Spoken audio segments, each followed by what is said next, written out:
Assalamualaikum warahmatullahi wabarakatuh. Waalaikumsalam warahmatullahi wabarakatuh. A'udzu billahi minasy syaithanir rajim. Innama ya'muru masajidallahi man amana billahi wal yawmil akhir. Man amana billahi wal yawmil akhir wa aqama as-salata wa ata az-zakata wa aqama as-salata wa ata az-zakata wa lam yakhsha illa Allah fa'asa ulaika an yakunu minal muhtadin. Shadaqallahul azim wa shadaqa rasulul karim wa na'ala dzalika minasyaitonir.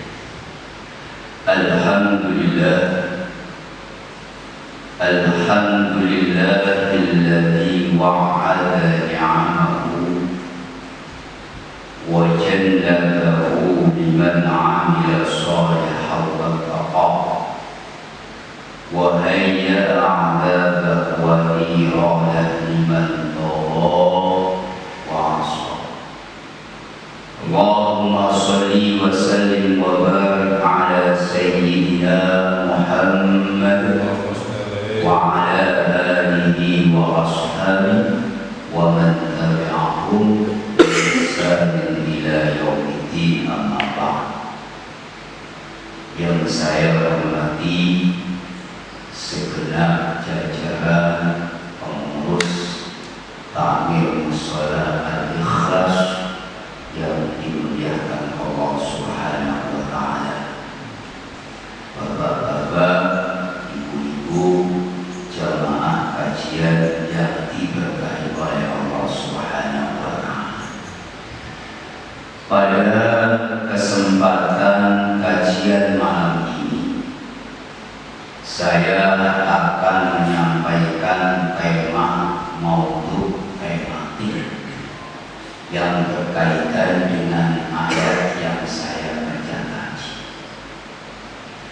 Ayat yang saya baca tadi surah At-Taubah.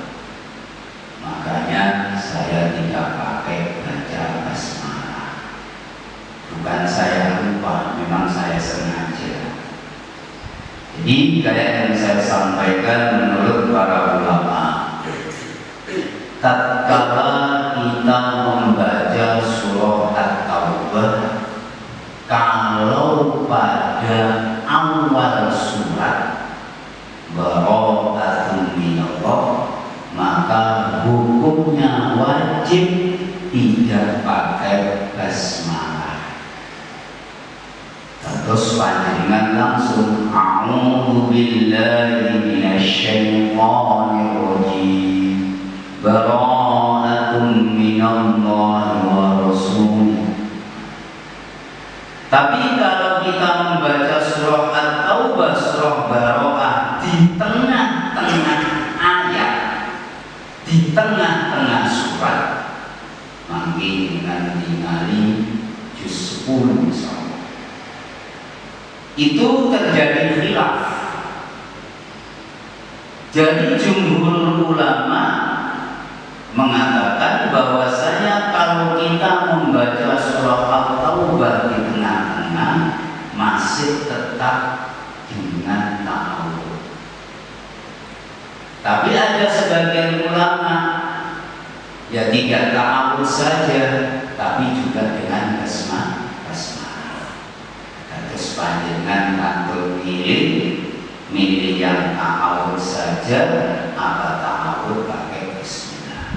Yang penting panjenengan kita semuanya mau baca Quran.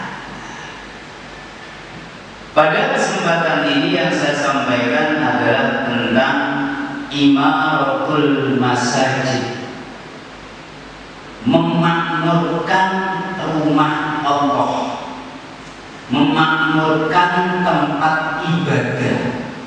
memakmurkan masjid dan musola. Apa kita ini termasuk orang-orang yang telah memakmurkan rumah Allah, memakmurkan masjid, memakmurkan musola? Maka nanti di dalam ayat ini akan dijawab. Siapa sih orang-orang yang termasuk pemakmur rumah Allah, pemakmur musola, pemakmur masjid Allah? Dan melalui ayat ini nanti kita kaji dan akan kita paham. Yang pertama, menurut pendapat daripada Syekh Ali As-Sabuni, diambil dari pendapatnya Syekh Zamakhsyari dan Syekh Muhammad bin Muhammad Abu Su'bah. Apa sih yang dimaksud dengan imaratul masajid? Memakmurkan masjid, memakmurkan musola. Apa musola pakai dikasih lampu kayak depan itu? Apa musola harus ada benangnya? Apa musola harus ada kipas anginnya? Nah, ini kita paham. Yang dimaksud dengan memakmurkan masjid, memakmurkan musola, itu ada dua pengertian. Pengertian yang pertama menurut para ulama, pengertian secara hissiyah, dan pengertian yang kedua, pengertian secara maknawiyah. Pengertian secara hissiyah itu apa? Pengertian memakmurkan masjid, memakmurkan musola secara fisik, berkaitan dengan fisik langsung, indra. Kalau di dalam penjelasannya ini seperti contoh kabinaul masjid wal musola, mendirikan masjid atau musola, membangun masjid atau musola. Akan tentang bro, niki sing bangun musola niki sing developer, masyarakat.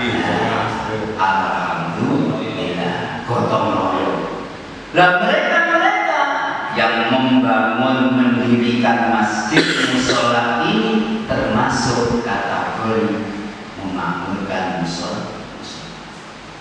Atau Islam termasuk yang merawat musola Al-Ikhlas ini, yang ngatur musola Al-Ikhlas ini, yang menjadi pengurus takmir musola Al-Ikhlas ini. Beliau mereka panjenengan ini termasuk apa? Pemakmur masjid, pemakmur musola. Itu secara hissiyah. Terus sing berseni sinten umpamane musola masjid boten berseni kados pripun. Nah, yang mengatur pengurusan ketakmiran sinten, wonten ketua, wonten wakil, ada sekretarisnya, ada bendaharanya, ada seksi-seksinya. Nah, semuanya itu termasuk pemakmur masjid. Yang kedua, pengertian daripada memakmurkan masjid secara maknawiyah menurut Al-Imam Muhammad bin Muhammad Abu Su'bah, menjadikan musola ini, menjadikan masjid, menjadikan musola ini satu sebagai sarana ibadah. Semakin dengan kata masjid musola tapi sepi, nangis kira-kira sakit ngomong. Dibangun ramai-ramai, di mana tempat, di mana ada masjid, ada musola. Setelah masjid musola itu berdiri, tapi nggak ada kegiatannya sama sekali. Alhamdulillah, musola Al-Ikhlas ini penuh dengan yang utama. Memang fungsinya musola masjid itu dijadikan sebagai sarana tempat ibadah. Kemudian yang kedua, digunakan sebagai sarana dakwah Islamnya, sebagai tempat kajian-kajian, memahami tentang ilmu agama atau memahami bisnis ekonomi secara Islam. Dibuat kajian untuk belajar Al-Quran, dibuat kajian untuk belajar praktek menyolati mayit dan memandikan mayit. Nanti itu termasuk digunakan sebagai sarana. Musola digunakan sebagai sarana tarbiyah, pendidikan. Wonten TV ini, wonten alhamdulillah. Musola Al-Ikhlas ini digunakan sebagai sarana pendidikan, kajian, PPP, PPA. Itu termasuk musola yang digunakan dengan memakmurkan masjid atau musola. Digunakan sebagai sarana istimewa sosial. Rombongan saking Mas Nana ada kalau bulan Maulid apa? Ada sosial sunatan masalah pengumpulan zakat fitrah. Kemudian mungkin pengumpulan untuk korban. Nah itu juga digunakan sebagai sarana sosial. Atau juga mungkin bahkan sebagai sarana untuk kesehatan, atau mungkin sarana belajar untuk ekonomi perdagangan. Bahkan pada zaman Rasulullah, masjid itu digunakan sebagai apa? Basis perjuangan untuk melatih, mengumpulkan para sahabat untuk jihad fi sabilillah. Nah ini berarti alhamdulillah musola Al-Ikhlas ini berarti sudah klop insya Allah alhamdulillah ada sarana apa ibadahnya, ada bentuk dakwah tarbiyah pendidikannya, juga ada sosialnya. Nanti tinggal mengembangkan untuk sarana-sarana yang lain. Itu pengertian dasar daripada memakmurkan masjid.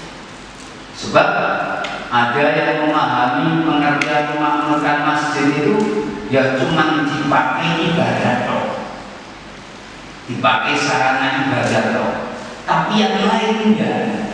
Kalau masjid cuma dipakai sarana ibadah saja dalam kondisi seperti sekarang ini, maka perkembangan musola dan masjid itu tidak akan pesat. Harus betul. Akan mandiri ibadah sholat yang gini. Alhamdulillah yang wonten Al-Ikhlas ini mandiri sholat tasik nempat, tasik sharing, tasik bahas nopo, tasik musawarah. Nah itu yang perlu kita pertahankan, ukhuwah daripada yang ada di dalam kedalaman Imamatul Masjid. Yang pertama. Kemudian yang kedua, kata beliau Syekh Ali As-Sobuni, siapa saja sih orang-orang yang termasuk pemakmur masjid ini? Orang-orang yang dikatakan bisa memakmurkan masjid itu. Di dalam Al-Quran ini jelas Allah menyebutkan yang termasuk kategori pemakmur masjid. Kata Allah, satu, man amana billah, orang yang iman kepada Allah. Tidak mungkin orang-orang akan ke masjid kalau tidak iman kepada Allah. Punya keyakinan, keimanan kepada Allah. Kita semuanya yang memakmurkan masjid, kita semuanya yang berada pada musola Al-Ikhlas ini, kita semuanya yang melakukan kegiatan pada musola Al-Ikhlas ini sudah barang tumbuh dan ada di dalam hati pikiran kita keimanan kepada Allah. Wal yaumil akhir, dan membenarkan besok akan datangnya hari kiamat. Insya Allah ulolan panjenengan sedoyo meyakini membenarkan besok akan datang hari kiamat. Tapi menurut kondo-kondo kalau ini prosesnya kiamat itu sebab bulan Muharram. Tapi kapan tahun ini belum benar semua. Sing seberapa eko kan? Kalau bulannya bulan Muharram, ya kata Rasulullah, qamat as-sa'atu fi sehari Muharram, Asyura tepatnya sebelum Muharram. Tapi tahunnya kapan? Kita semuanya tidak tahu. Itu. Yang ketiga, berdasarkan ayat ini, wa aqamas shalah. Jadi orang pemakmur masjid itu sudah jelas orang ini iqamatus shalah, menegakkan, tidak hanya menjalankan, tapi menegakkan sholat 5 waktu. Itu paling mati. Sebab kita punya kesibukan, himbauan sakit maksimal 5 waktu ya. Tapi ada di dalam dirinya dia sebagai orang-orang yang iqamatus shalah, yang menjalankan, yang mendirikan sholat. Jangan bayangkan musola Al-Ikhlas ini dibangun kalau nggak ada kegiatan sholat maktubah bagaimana? Sepi. Nah ini makanya oleh Allah, orang-orang yang memakmurkan masjid Allah, tempat sholat musola itu, mesti dia punya hatinya, pikirannya ta'alluq, berkaitan dengan namanya musola dengan masjid. Bahkan dalam riwayat Rasulullah Muhammad SAW, orang-orang yang hatinya selalu terpaut dengan tempat sholat, terpaut dengan masjid, orang-orang ini besok pada hari kiamat akan mendapatkan naungan yang pada saat itu tidak ada naungan, hanya dari Allah Subhanahu wa Ta'ala. Amin. Terus yang pulau panjenengan raosaken jelas kita ini punya kekuatan untuk mendirikan sholat. Ada yang tanya kepada saya, Ustaz, kalau umpamanya sholat di rumah boleh apa enggak? Boleh-boleh saja. Tapi yang afdol itu sholat di masjid atau musola. Saya teringat sebuah hadis sahabat Abdullah bin Mas'ud, sahabat Abdurrahman bin Auf, sahabat Abdullah bin Abbas atau sepanjangnya di tempat tanya kepada Rasulullah, ayyul a'mal afdal ya Rasulullah? Amal ibadah apa yang paling dicintai oleh Allah? Perbuatan apa yang paling dicintai oleh Allah? Dalam hadis itu ada 3. 1, as-sholatu fi awal waqtiha. Yang kedua, birrul walidain. Yang ketiga, al-jihadu fi sabilillah. Sholat di awal waktu. Yang kedua, birrul walidain, berbakti kepada orang tua.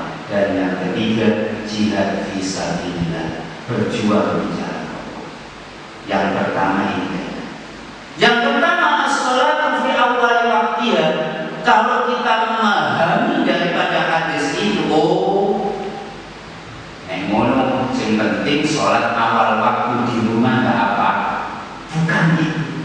Masih dilanjutkan oleh Rasulullah dalam hadis itu. Kalau sholat di awal waktu, yang terbaik adalah ma'al jamaah.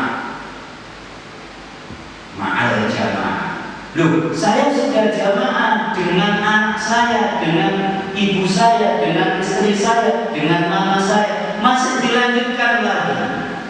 Di dalam hadis itu ma'al jamaah fil musalla fil masjid. Tidak jamaah di rumah, tapi jamaahnya di masjid. Jamaahnya di musola. Apa kaitannya dengan ayat ini? Kaitannya yaitu memakmurkan keberadaan tempat sholat ibadah kita musola.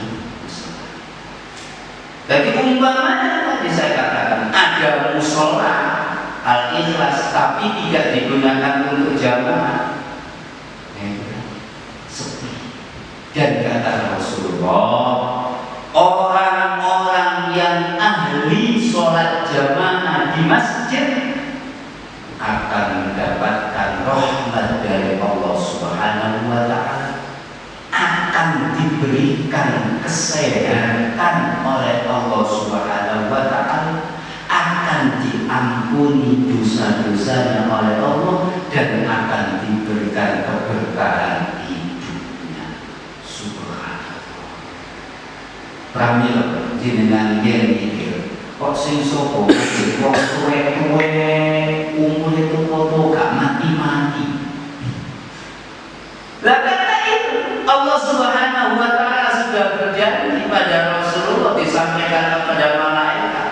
Jadi orang-orang yang ahli sholat jamaah di masjid, di musola, ketika panjenengan berangkat menuju musola, ketika panjenengan berangkat menuju masjid, itu malaikat sudah menyampaikan kepada Allah, dan Allah memberikan rahmatnya.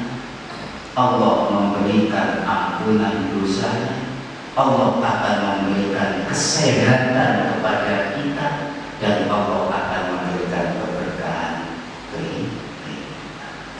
Rami wong sing boten seneng jamaah nang masjid niku keliru.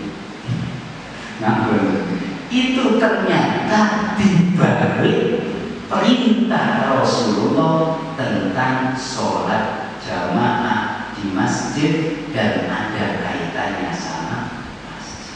Mudah-mudahan kita semuanya bisa istiqomah, kita semuanya bisa iqomah menegakkan sholat jamaah di musola Al-Ikhlas ini, dan mudah-mudahan Allah memberikan apa yang telah disabdakan oleh Rasulullah Muhammad SAW.